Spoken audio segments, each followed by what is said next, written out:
가난한 집딸이 감히 우리 아들한테 대드냐? 웨딩홀 곳곳에 울려 퍼진 시어머니의 고함 소리와 함께 김소영의 하얀 뺨에 붉은 손자국이 새겨졌습니다. 300여 명의 하객들이 지켜보는 가운데 벌어진 충격적인 장면이었죠. 도대체 결혼식장에서 무슨 일이 벌어진 걸까요? 그리고 신부의 아버지는 왜 가만히 있었을까요? 오늘 이 영상이 마음에 드셨다면 구독과 좋아요 버튼을 꾹 눌러주세요. 서울 강남구 소재의 그랜드 웨딩홀 오전 11시였습니다. 화사한 봄꽃으로 장식된 식장 안은 축복의 분위기로 가득했죠. 하지만 그 평화로운 분위기는 신랑 측 가족들이 도착하면서부터 서서히 깨지기 시작했습니다. 신랑 어머니 박정숙이 식장에 들어서자마자 불만을 터뜨렸습니다. 어머, 이게 뭐야? 꽃장식이 너무 소박하네. 우리 아들 결혼식이 이 정도밖에 안 돼? 50대 후반의 나이에도 온몸에 명품으로 치장한 그녀의 목소리는 날카로웠죠. 옆에 서 있던 신랑 아버지 이철호도 불만스러운 표정이었어요. 여보, 내가 말했잖아. 신부 집안 형편이 그렇다고. 이철호는 중견 건설회사 태성건설의 사장이었습니다. 연 매출 200억 원 규모의 회사를 운영하며 지역에서는 나름 알려진 인물이었죠. 하지만 그의 오만함은 하늘을 찔렀습니다. 한편 신부 대기실에서는 김소영이 하얀 드레스를 입고 마지막 준비를 하고 있었어요. 28살의 소영은 서울 유명대학에서 문학을 가르치는 교수였습니다. 신부 친구가 걱정스럽게 물었어요. 소영아, 괜찮겠니? 시댁 어른들이 좀 까다로우시던데.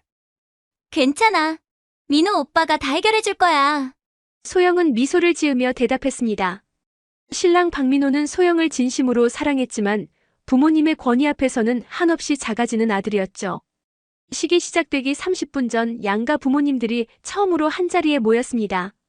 신부 아버지 김도연은 수수한 정장을 입고 조용히 앉아 있었어요. 평범한 중소기업을 운영한다고 소개했던 그는 겸손한 모습 그 자체였습니다. 아, 김 사장님이시군요. 반갑습니다. 박정숙이 건성으로 인사를 건넸습니다. 그녀의 시선은 김도연의 옷차림을 위아래로 훑었죠. 명품이 아닌 것이 한눈에 보이는 정장을 보며 속으로 코웃음을 쳤어요. 우리 소영이 잘 부탁드립니다. 김도연이 정중하게 인사했지만 이철호는 건성으로 반응했습니다. 뭐 하는 사업이라고 하셨죠? 작은 제조업체를 운영하고 있습니다. 아, 그러시구나. 이철호의 목소리에는 명백한 무시가 담겨 있었습니다. 연 매출 200억의 건설회사 사장인 자신과는 격이 다르다는 생각이었죠. 드디어 결혼식이 시작되었습니다. 소영이 아버지 김도연의 팔짱을 끼고 버질로드를 걸을 때까지는 모든 것이 순조로웠어요. 하지만 문제는 식이 끝난 후 기념 촬영 시간에 벌어졌습니다. 어머, 신부 아버지, 양복이 좀 구겨졌네요. 사진에 나올 텐데 괜찮으실까요? 박정숙이 은근히 빈정거리며 말했습니다. 김도연은 아무 말 없이 옷을 털었지만 소영의 얼굴이 살짝 굳었어요. 그리고 신부 집안에서 온 하객들이 좀 적네요. 친척분들이 많이 안 오셨나 봐요. 계속되는 시어머니의 비아냥에 소영이 참지 못하고 입을 열었습니다. 어머님, 저희 아버지께서 워낙 조용한 분이라서 가족들만 모시고 왔어요. 그 순간이었습니다. 박정숙의 표정이 차갑게 굳어졌죠. 뭐라고 지금 나한테 대드는 거야? 아니에요. 그게 아니라 가난한 집딸이 감히 우리 아들한테 대드냐? 박정숙의 손이 번개같이 올라가 소영의 뺨을 후려쳤습니다. 웨딩홀 전체가 순식간에 조용해졌어요. 300여 명의 하객들이 모두 이 충격적인 장면을 목격했습니다. 소영은 뺨을 움켜쥔 채 그 자리에 굳어섰습니다. 신랑 민호는 당황해서 어쩔 줄 몰랐고 하객들은 웅성거리기 시작했죠. 김도연은 딸의 모습을 보며 주먹을 꽉 쥐었습니다. 하지만 그는 참았어요. 됐습니다. 오늘은 아이들 결혼식이니까요. 김도연의 차분한 목소리였지만 그의 눈빛 깊숙한 곳에서는 무언가 타오르고 있었습니다. 결혼식이 끝난 다음 날 새벽 5시 서울 강남구 한남동 언덕 위 저택에서는 한 남자가 조용히 하루를 시작하고 있었습니다. 김도연 58세. 겉보기에는 평범한 중소기업 사장으로 보이지만 실제로는 대한민국 굴지의 도연그룹을 이끄는 총수였습니다. 건설업과 유통업계에서 연 매출 3조 원을 자랑하는 대기업 그룹의 창립자이자 회장이었죠. 하지만 그는 지난 20여 년간 자신의 정체를 철저히 숨기며 살아왔습니다. 이른 아침 운동을 마친 김도연은 평소와 다른 표정으로 서재에 앉았습니다. 어제 결혼식에서 벌어진 일이 그의 마음을 무겁게 짓누르고 있었어요. 딸이 뺨을 맞는 모습을 지켜보며 느꼈던 분노가 아직도 가슴 깊숙이 타오르고 있었습니다. 비서 최민철이 조심스럽게 다가왔습니다. 도현그룹에서 20년째 김도연을 보좌하고 있는 그는 회장의 성격을 누구보다 잘 알고 있었어요. 평소와 다른 회장의 표정을 보며 무언가 심상치 않은 일이 벌어질 것임을 직감했습니다. 오늘은 모든 일정을 취소하겠습니다. 김도연의 목소리는 평소보다 차가웠습니다. 어제 결혼식에서 벌어진 일 때문이었죠. 최민철은 회장의 지시에 따라 모든 약속을 정리하기 시작했어요. 벽면을 가득 채운 책장 사이에는 도현그룹의 역사를 보여주는 사진들이 걸려 있었습니다. 젊은 시절 맨손으로 사업을 시작한 모습부터 현재의 대기업으로 성장하기까지의 모든 과정이 담겨 있었죠. 하지만 김도연이 가장 소중히 여기는 것은 딸 소영의 사진들이었습니다. 어린 시절부터 대학 졸업까지, 그리고 교수가 되어 첫 강의를 하는 모습까지. 책상 위에는 두꺼운 파일 하나가 놓여 있었어요. 최민철이 밤새 준비한 태성건설에 관한 모든 자료였습니다. 회사의 재무 상태, 진행 중인 프로젝트, 그리고 이철호의 개인적인 성향까지 세세한 부분까지 담겨 있었죠. 태성건설이라는 회사에 대한 모든 자료를 준비해 주십시오. 김도연의 지시에 따라 준비된 자료를 꼼꼼히 검토하던 그의 눈빛이 차갑게 변했습니다. 태성건설은 겉보기와 달리 재정 상태가 그리 좋지 않았어요. 몇 개의 대형 프로젝트에 과도하게 투자하면서 현금 흐름에 문제가 생기기 시작한 상황이었습니다. 더욱 흥미로운 것은 이철호의 개인적인 약점들이었습니다. 골프장에서의 과도한 접대비, 부정확한 세무신고, 그리고 일부 하청업체와의 불투명한 거래관계까지. 김도연은 이 모든 정보를 차분히 분석하며 자신만의 계획을 세워나가고 있었어요. 창밖으로는 한강이 잔잔히 흘러가고 있었습니다. 평온해 보이는 강물의 표면 아래에는 거센 물살이 흐르고 있듯이 김도연의 차분한 외모 뒤에는 딸을 모욕한 자들에 대한 분노가 끓어오르고 있었어요. 김도연은 딸이 사랑하는 남자와 결혼하는 것을 방해하고 싶지 않았기 때문에 지난 1년간 평범한 중소기업 사장 행세를 해왔던 것입니다. 박민호가 좋은 청년이라고 생각했고 딸의 선택을 존중하고 싶었거든요. 하지만 어제 박정숙이 보여준 모습은 김도연의 인내심을 완전히 시험해버렸습니다.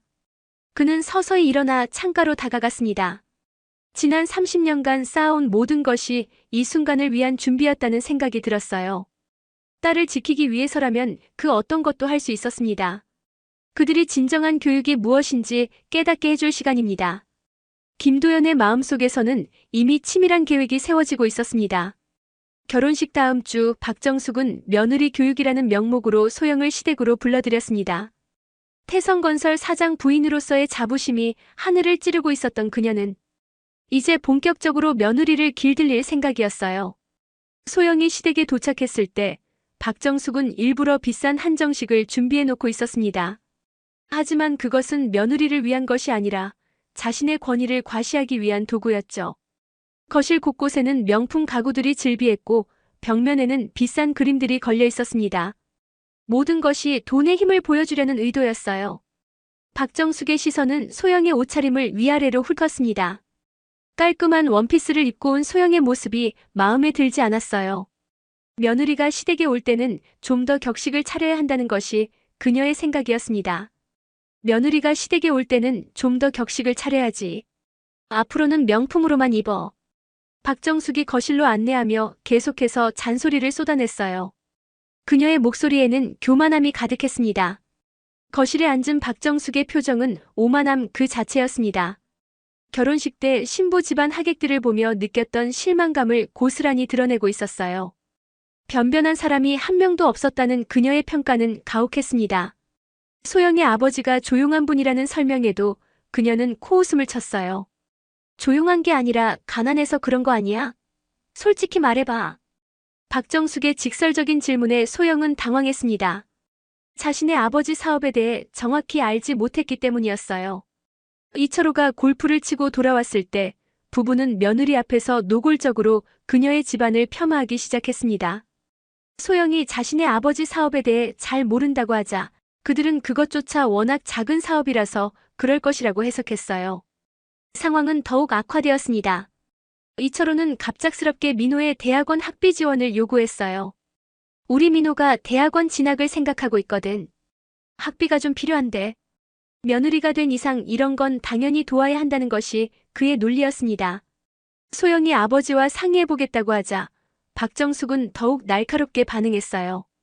우리가 너를 며느리로 받아준 게 얼마나 고마운 줄 알아? 박정숙의 요구는 계속해서 이어졌습니다. 명절 때마다 최소 200만 원씩의 용돈을 준비해야 한다는 것, 일주일에 2번은 와서 집안일을 도와야 한다는 것까지. 소영의 교수라는 직업조차 그들에게는 중요하지 않았어요. 강의가 뭐 그리 중요해? 가정이 우선이지. 소영의 숨이 점점 막혀갔습니다. 교수 월급으로는 감당하기 어려운 금액적 요구들과 시간적 구속들이 끝없이 이어졌거든요.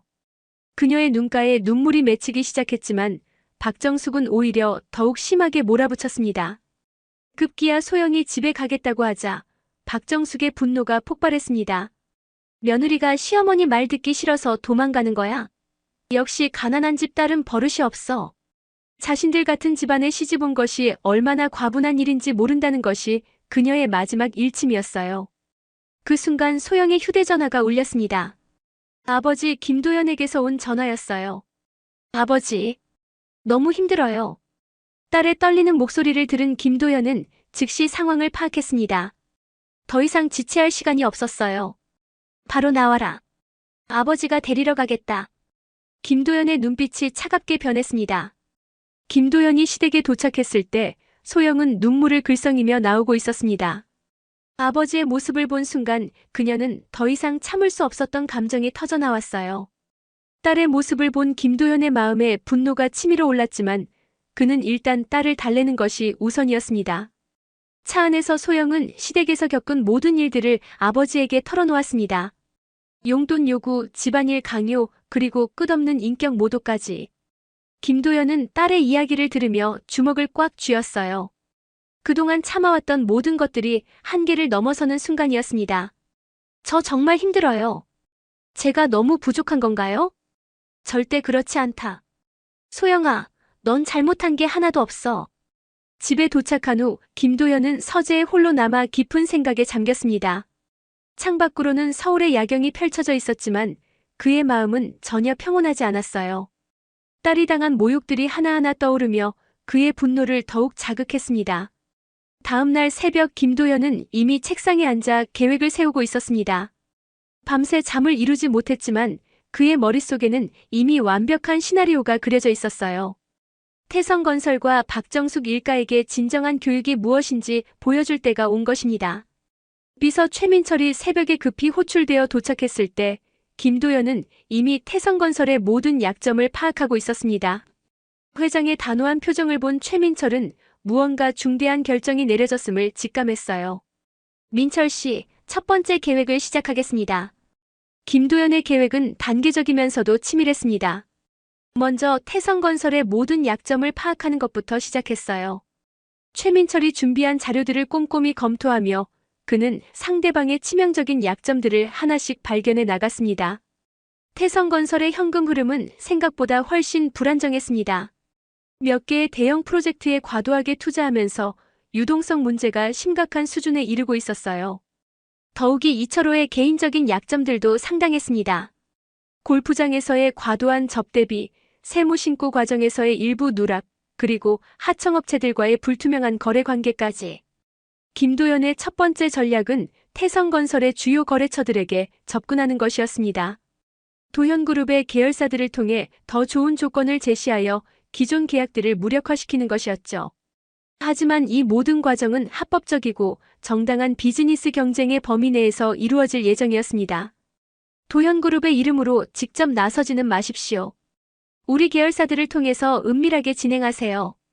두 번째 계획은 더욱 정교했습니다. 태성건설이 진행 중인 모든 프로젝트에 도현그룹의 계열사들이 경쟁자로 뛰어드는 것이었어요. 아파트 분양, 상가 임대, 건설 자재 공급까지 모든 영역에서 압도적인 조건으로 시장을 장악할 계획이었습니다. 이철호가 진행 중인 아파트 분양건 그 지역에 우리가 더 좋은 조건으로 경쟁 분양을 시작합니다. 김도연은 창밖을 바라보며 마지막 점검을 했습니다. 이 모든 계획들이 감정적인 복수가 아닌 냉철한 비즈니스 판단에 기반한 것임을 다시 한번 확인했어요. 제 딸을 가난한 집딸이라고 부르며 뺨을 때리고 인격을 모독했습니다. 이런 사람들에게는 확실한 교육이 필요해요. 그의 마음속에는 딸을 지키겠다는 확고한 의지가 자리 잡고 있었습니다. 지난 30년간 쌓아온 모든 것이 바로 이런 순간을 위한 것이었어요. 태성건설의 첫 번째 타격이 가해진 것은 그 다음 주였습니다. 이철호는 평상시와 다름없이 사무실에서 업무를 보고 있었는데 갑자기 직원이 급하게 뛰어들어왔어요. 그의 얼굴은 창백했고 손에 든 서류들이 미세하게 떨리고 있었습니다. 도현건설에서 태성건설과 같은 지역에 아파트 분양을 시작한다는 발표가 나온 것이었습니다. 이것은 단순한 경쟁이 아니었어요. 도현건설은 도현그룹의 계열사로 업계에서는 절대적인 브랜드 파워를 가지고 있었거든요. 그들이 같은 시장에 뛰어든다는 것은 사실상 태성건설의 사업이 끝났다는 의미였습니다. 큰일 났습니다. 도현건설에서 우리와 같은 지역에 아파트 분양을 시작한다고 발표했습니다. 더욱 충격적인 것은 도현건설이 제시한 조건들이었습니다. 분양가는 태성건설보다 저렴하면서도 설계와 시공 품질은 비교할 수 없을 정도로 우수했어요. 이철호는 그 자리에서 주저앉을 뻔했습니다. 수십 년간 건설업계에 몸담아온 그였지만 이런 상황은 처음이었거든요. 뭐라고? 도현건설이? 그것도 우리보다 더 좋은 조건으로? 상황은 더욱 악화되었습니다. 비서가 또 다른 나쁜 소식을 가져왔어요. 강북 프로젝트의 주요 투자자들이 갑자기 계약 철회를 요청해온 것입니다. 그들 역시 도현그룹에서 더 좋은 조건을 제시받았다고 했어요. 하루 만에 너무 많은 일이 동시에 벌어지고 있었습니다. 이철호는 사무실을 돌아다니며 머릿속을 정리하려 애썼습니다. 하지만 상황은 점점 더 이상해지고 있었어요. 도현그룹 같은 대기업이 왜 갑자기 자신들의 사업 영역에 관심을 가지는지 이해할 수 없었습니다. 뭔가 의도적인 느낌이 들었지만 확실한 이유를 찾을 수가 없었어요. 사장님, 강북 프로젝트 투자자들이 계약 철회를 요청했습니다. 뭐? 왜 갑자기? 도현그룹에서 더 좋은 조건을 제시했다고 합니다. 한편 김도현은 사무실에서 상황을 차분히 지켜보고 있었습니다. 첫 번째 계획이 예상보다 빠르게 효과를 보이고 있었어요. 하지만 이것은 시작에 불과했습니다. 진짜 교육은 이제부터였거든요. 김도현의 두 번째 작전이 시작되었습니다. 태성건설의 주요 협력업체들에게 도현그룹의 계열사들이 접근하기 시작한 것이었어요. 기존 계약보다 30% 이상 좋은 조건을 제시하며 파트너십을 제안했습니다. 중소기업들로서는 거부할 수 없는 조건이었죠. 이철호는 급하게 여러 업체들에게 연락을 시도했지만 이미 늦었습니다. 모든 협력업체들이 도현그룹과의 새로운 계약을 선택했어요. 태성건설과 오랫동안 함께해온 업체들조차 예외가 아니었습니다. 비즈니스 세계에서는 감정보다 이익이 우선이었거든요. 그날 저녁 이철호는 집에 돌아와 박정숙에게 상황을 설명했습니다. 회사가 전례 없는 위기에 직면했다는 것, 그리고 그 원인이 도현그룹이라는 것까지. 박정숙은 처음에는 믿지 못했지만 남편의 심각한 표정을 보며 상황의 심각성을 깨달았어요. 회사가 좀 어려워질 것 같아. 도현그룹에서 우리 사업에 개입하기 시작했어. 박정숙의 마음 한구석에는 불안함이 자리 잡기 시작했습니다. 혹시 자신들이 며느리와 그 집안에게 했던 행동들 때문에 문제가 생긴 것은 아닐까 하는 의심이 들었거든요. 다음 날 김도현은 마침내 직접적인 행동에 나섰습니다. 태성건설에 전화를 건 것이었죠. 이철호 사장님과 통화하고 싶습니다. 누구시라고 전해드릴까요? 김도현이라고 하십시오. 통화가 연결되었을 때 이철호는 여전히 상황을 파악하지 못하고 있었습니다. 하지만 김도현이 자신의 정체를 밝히는 순간 모든 퍼즐이 맞춰졌어요. 저는 도현그룹 김도현입니다. 제 딸 김소영을 아시죠? 이철호의 세계가 무너지는 순간이었습니다. 이철호가 도현그룹 회장과의 충격적인 통화를 끝낸 후 태성건설 사무실은 완전히 다른 분위기로 바뀌었습니다. 직원들은 사장의 창백한 얼굴색을 보며 무언가 심상치 않은 일이 벌어졌음을 직감했어요. 이철호는 그 자리에서 떨리는 손으로 아내에게 급하게 전화를 걸었습니다. 박정숙이 전화를 받았을 때 남편의 목소리는 이미 절망으로 가득 차 있었습니다. 소영의 아버지가 도현그룹 회장이라는 사실을 알게 된 순간 그녀의 머릿속이 하얘졌어요. 지금까지 며느리와 그 아버지에게 했던 모든 행동들이 파노라마처럼 스쳐 지나갔습니다. 소영이 아버지가 도현그룹 회장이야. 우리가 완전히 속은 거야. 박정숙은 그동안 자신이 얼마나 큰 실수를 저질렀는지 깨닫기 시작했습니다. 결혼식에서 며느리를 뺨까지 때리며 가난한 집 딸이라고 모욕했던 것, 시댁에 불러서 각종 요구사항들을 들이댔던 것, 그리고 끝없이 인격 모독을 했던 모든 순간들이 이제는 돌이킬 수 없는 화근이 되어버린 것입니다. 그날부터 태성건설에 대한 공격은 더욱 체계적이고 강화되었습니다. 김도연은 감정적인 복수가 아닌 철저하게 계산된 비즈니스 전략으로 상대를 압박해 나갔어요. 첫 번째 단계는 태성건설의 자금줄을 완전히 차단하는 것이었습니다. 도현그룹의 막강한 영향력이 금융권에 미치기 시작했습니다. 태성건설이 거래하던 주요 은행들에서 갑자기 대출 연장을 거부하기 시작한 것이었어요. 명확한 이유는 제시되지 않았지만 내부 방침이 바뀌었다는 모호한 설명만 반복되었습니다. 이철호가 다른 은행들에 연락해봐도 결과는 마찬가지였어요. 사장님, 은행에서 대출 연장을 거부했습니다. 뭐? 왜 갑자기? 명확한 이유를 말해주지 않네요. 두 번째 공격은 더욱 정밀했습니다. 태성건설이 진행 중인 모든 프로젝트에 도현그룹의 계열사들이 직접적인 경쟁자로 뛰어든 것이었죠. 도현건설은 강남 프로젝트와 동일한 조건으로 분양을 시작했고 도현유통은 상가 임대 고객들에게 훨씬 매력적인 제안을 내놓았습니다.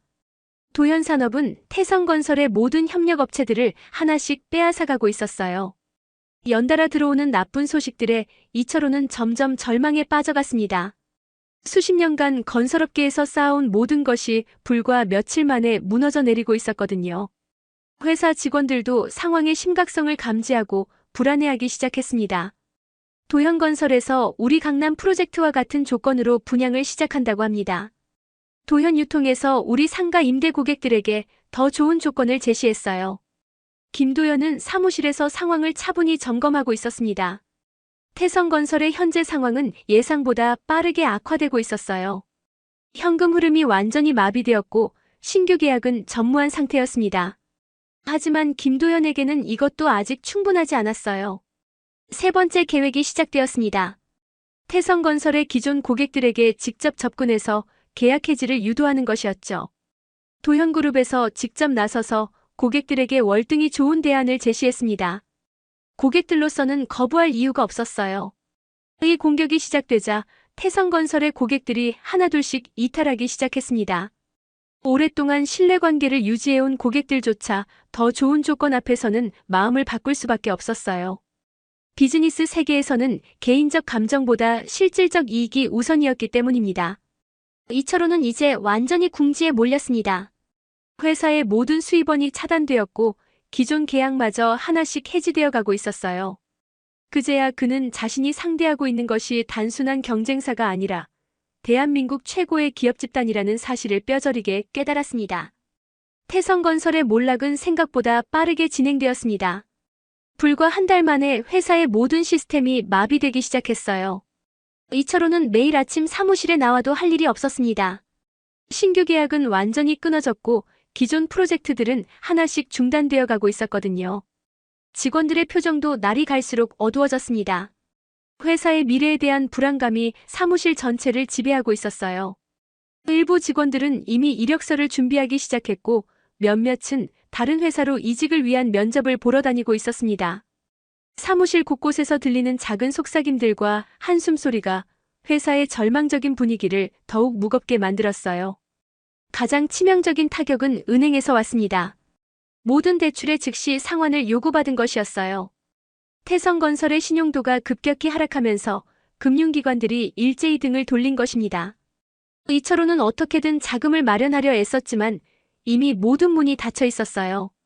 사장님, 은행에서 연락 왔습니다. 대출금을 즉시 상환하라고 합니다. 개인 보증으로 담보를 제공했던 부동산들도 위험에 처했습니다. 은행에서 담보 처분 절차를 시작했거든요. 이철호가 평생에 걸쳐 축적한 모든 재산이 한순간에 날아갈 위기에 처한 것입니다. 그가 자랑스러워했던 강남의 사무실 빌딩, 분당의 고급 주택, 그리고 각종 투자 자산들까지 모든 것이 압류 위기에 놓여 있었어요. 박정숙은 이제야 상황의 심각성을 완전히 이해하기 시작했습니다. 그동안 누렸던 모든 것들이 사라질 위기에 처한 것이었어요.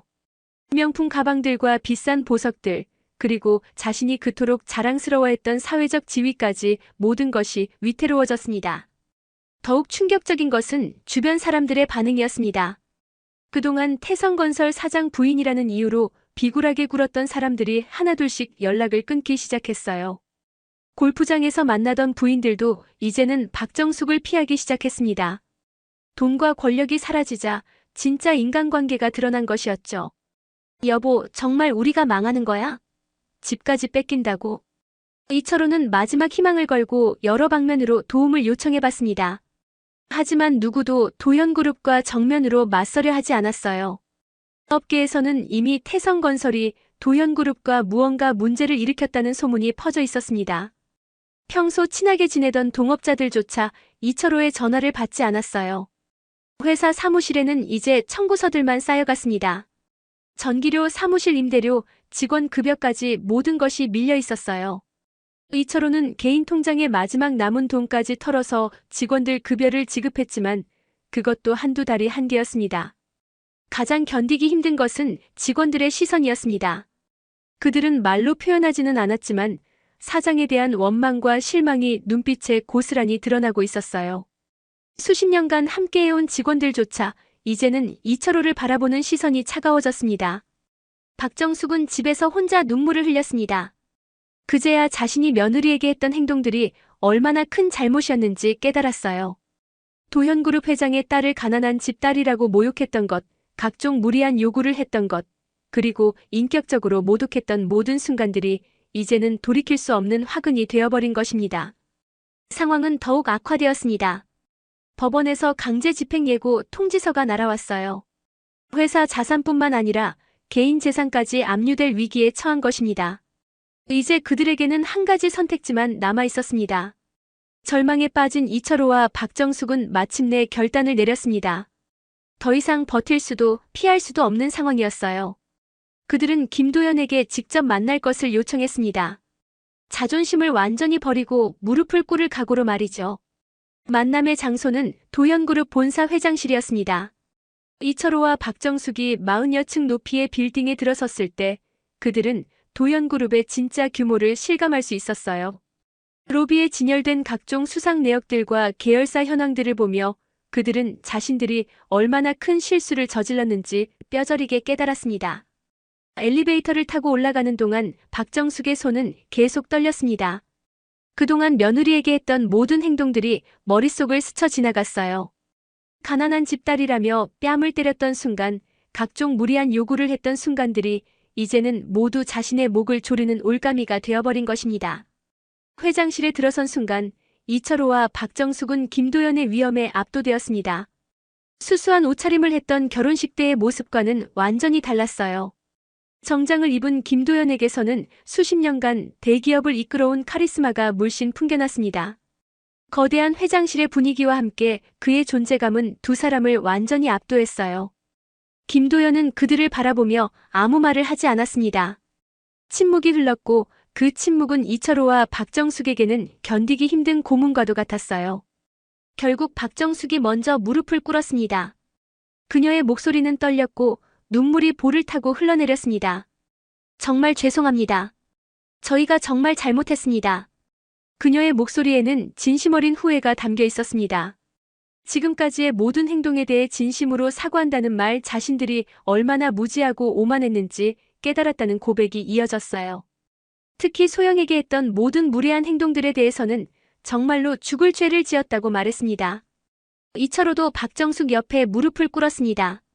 그는 자신의 회사가 어떻게 되든 상관없으니 제발 딸 소영만은 용서해달라고 애원했어요. 모든 것이 자신들의 잘못이었고 소영과 민호에게는 아무 죄가 없다는 것을 강조했습니다. 소영이를 정말 잘못 대했습니다. 저희가 무지해서 그런 짓을 했습니다. 김도연은 여전히 말없이 그들을 바라보고 있었습니다. 그의 표정에서는 어떤 감정도 읽을 수 없었어요. 하지만 그의 마음속에서는 복잡한 감정들이 교차하고 있었습니다. 분노, 실망, 그리고 동시에 딸을 향한 사랑까지. 오랜 침묵 끝에 김도연이 입을 열었습니다. 그는 조용하지만 단호한 목소리로 말했어요. 자신이 원했던 것은 단순한 복수가 아니라 교육이었다고. 그들이 진정으로 자신들의 잘못을 깨닫기를 바랐다고 말입니다. 저는 복수를 원한 것이 아닙니다. 여러분이 진정으로 깨닫기를 바랐을 뿐입니다. 김도연은 계속해서 말했습니다. 돈과 지위가 사람의 가치를 결정하는 것이 아니라는 것, 진정한 품격은 남을 존중하는 마음에서 나온다는 것을 그들이 이해했기를 바란다고 했어요. 특히 자신의 딸 소영이 받은 상처가 얼마나 깊었는지를 강조했습니다. 박정숙은 눈물을 흘리며 다시 한번 사과했습니다. 정말로 자신의 잘못을 깨달았고 앞으로는 절대 그런 행동을 하지 않겠다고 맹세했어요. 이철호도 고개를 숙인 채 자신들의 무지함을 인정했습니다. 진정한 사과는 말이 아니라 행동으로 보여주는 것입니다. 앞으로 소영을 어떻게 대하는지를 보고 판단하겠습니다. 회장실을 나서는 이철호와 박정숙의 마음은 복잡했습니다. 한편으로는 희망이, 다른 한편으로는 깊은 반성이 자리하고 있었어요. 그날 이후 박정숙과 이철호의 삶은 완전히 달라지기 시작했습니다. 무릎을 꿇고 사과했던 그 순간이 그들에게는 인생의 전환점이 되었어요. 집으로 돌아오는 길에 그들은 말없이 걸었지만 각자의 마음속에서는 깊은 성찰이 일어나고 있었습니다. 박정숙은 집에 도착한 후 거울 앞에 서서 자신의 모습을 오랫동안 바라봤습니다. 그동안 자신이 얼마나 오만하고 편견에 가득 찬 사람이었는지 깨닫게 되었어요. 돈과 지위만으로 사람을 판단했던 자신의 모습이 얼마나 추악했는지 뼈저리게 느꼈습니다. 거울에 비친 자신의 얼굴은 낡고 초라해 보였어요. 그녀는 소영에게 했던 모든 행동들을 하나하나 되돌아봤습니다. 결혼식에서 뺨을 때렸던 것, 가난한 집 딸이라고 모욕했던 것, 각종 무리한 요구를 했던 것들이 이제는 모두 자신을 부끄럽게 만드는 기억들이었어요. 특히 소영이 교수라는 훌륭한 직업을 가지고 있으면서도 겸손하고 착한 마음씨를 가진 사람이었다는 것을 이제야 제대로 알게 되었습니다. 이철호 역시 자신의 사업 철학을 근본적으로 되돌아보게 되었습니다. 그동안 자신이 연 매출 200억 원의 회사를 운영한다는 것에 교만해져 있었다는 것을 깨달았어요. 하지만 진짜 성공한 기업가는 따로 있었고 자신은 그저 우물 안개구리에 불과했다는 사실을 받아들이게 되었습니다. 며칠 후 박정숙은 용기를 내어 소영에게 전화를 걸었습니다. 목소리는 떨렸지만 그녀는 진심을 담아 사과했어요. 소영아, 정말 미안하다. 시어머니가 너무 잘못했어. 지금까지의 모든 행동에 대해 정말로 미안하다는 말과 함께 앞으로는 절대 그런 일이 없을 것이라고 약속했습니다. 소영은 시어머니의 변화된 태도에 놀랐습니다. 전화 너머로 들리는 진정성 있는 사과에 그녀의 마음도 조금씩 누그러지기 시작했어요. 이철호는 회사 재건을 위해 새로운 방식으로 접근하기 시작했습니다. 그는 김도연에게 직접 찾아가서 조언을 구했어요. 어떻게 하면 진정한 기업가가 될 수 있는지, 어떤 마음가짐으로 사업에 임해야 하는지를 배우고 싶다고 말했습니다. 김도연은 이철호의 진정성을 확인한 후 몇 가지 조건부로 도움을 주기로 했습니다. 사업의 성공은 단순히 돈을 버는 것이 아니라 사회에 기여하는 것이라는 점, 그리고 직원들과 협력업체들을 진정한 파트너로 대해야 한다는 점을 강조했어요. 사업은 혼자 하는 것이 아닙니다. 모든 사람을 존중할 때 진정한 성공이 옵니다. 박정숙은 이제 소영을 대하는 태도가 완전히 달라졌습니다. 며느리로서 해야 할 일들을 강요하는 대신 소영의 교수 일정을 배려하고 격려하기 시작했어요. 그리고 가끔씩 소영이 좋아할 만한 선물을 정성스럽게 준비해서 전달했습니다. 무엇보다 중요한 변화는 그들의 가치관이었습니다. 돈과 지위보다는 사람의 인격과 진정성을 중요하게 여기게 되었어요. 박정숙은 주변 사람들에게도 예전처럼 거만하게 굴지 않고 상대방의 처지를 이해하려 노력하기 시작했습니다. 이철호는 회사를 다시 일으키는 과정에서도 예전과는 다른 방식을 택했습니다. 무리한 확장보다는 착실한 성장을, 단기적 이익보다는 장기적 신뢰를 중시하게 되었어요. 직원들과의 관계도 수직적이 아닌 수평적으로 바꿔나갔습니다. 가족 관계에서도 큰 변화가 일어났습니다. 민호와 소영 부부를 대하는 태도가 완전히 달라졌어요. 간섭하고 요구하는 대신 응원하고 지지하는 모습을 보여주기 시작했습니다. 1년 후 모든 것이 달라져 있었습니다. 태성건설은 김도연의 조언을 받아 새로운 방향으로 나아가고 있었어요. 규모는 예전보다 작아졌지만 훨씬 건실하고 신뢰받는 회사로 거듭나고 있었습니다. 이철호는 이제 진정한 기업가의 마음가짐을 갖게 되었거든요. 박정숙의 변화는 더욱 놀라웠습니다. 예전의 오만하고 권위적인 모습은 온데간데 없이 사라지고 따뜻하고 배려심 깊은 시어머니가 되어 있었어요. 소영과의 관계도 완전히 회복되었습니다. 이제 그들은 진정한 모녀지간의 정을 나누고 있었어요. 어느 일요일 오후 김도연의 한남동 저택에서는 특별한 모임이 열리고 있었습니다. 소영과 민호 부부 그리고 이철호와 박정숙까지 모두 함께 식사를 하는 자리였어요. 1년 전만 해도 상상할 수 없었던 화목한 풍경이었습니다. 식탁에 둘러앉은 사람들의 표정은 모두 편안했습니다. 박정숙은 소영에게 정성스럽게 음식을 권하며 몸조리 잘하라고 당부했어요. 소영이 임신 소식을 알린 것은 지난달이었는데 박정숙의 기쁨은 말로 표현할 수 없을 정도였습니다. 소영아, 몸이 무거워지니까 무리하지 말고 쉬엄쉬엄 해. 네, 어머님. 정말 감사해요. 이철호는 김도현과 함께 차를 마시며 사업에 대한 조언을 듣고 있었습니다. 김도현은 여전히 차분하고 지혜로운 모습으로 후배 기업가에게 귀중한 경험담을 들려주고 있었어요. 이철호는 그 모든 말씀을 소중히 받아들이며 메모까지 해가며 경청했습니다. 민호는 이제 진정한 남편이자 아들로 성장해 있었습니다. 아내를 지키지 못했던 과거의 미안함을 딛고 소영을 누구보다 아끼고 사랑하는 모습을 보여주고 있었어요. 부모님들 사이에서 중재 역할도 훌륭하게 해내고 있었습니다. 소영은 이 모든 변화를 지켜보며 감격했습니다. 1년 전 결혼식에서 뺨을 맞았던 그 충격적인 순간이 이제는 모든 사람들이 성장할 수 있는 계기가 되었다는 것을 깨달았어요. 아버지의 지혜로운 처리 방식에 대해서도 새삼 존경심을 느꼈습니다.